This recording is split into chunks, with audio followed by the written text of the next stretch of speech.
En toe? Hoe het dit gegaan? Of wil jy dit 'n geheim hou? Beter kon dit nie gaan nie. Wes! Ek kon voel hoe begin ek 'n maagseer kry. Daai Ben is 'n wonderlike prokureur. Hy het uit sy sel uit 'n 25 bladsy affidavit van 'n ooggetuie vir sy korrespondent gestuur wat hy voorgelees het voor Mashatile en sy regspan. Daarna moes Mashatile alles erken en sê hy sal buite die hof skik. Gaan hy jou bakkie vervang?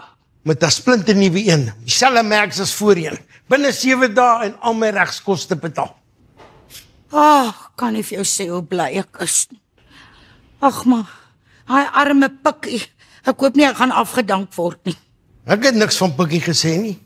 Ben het dan 'n onafhanklike ooggetuie gereël wat by die ongelukstoneel vir meneer Mashatile uit my bakkie sien spring het.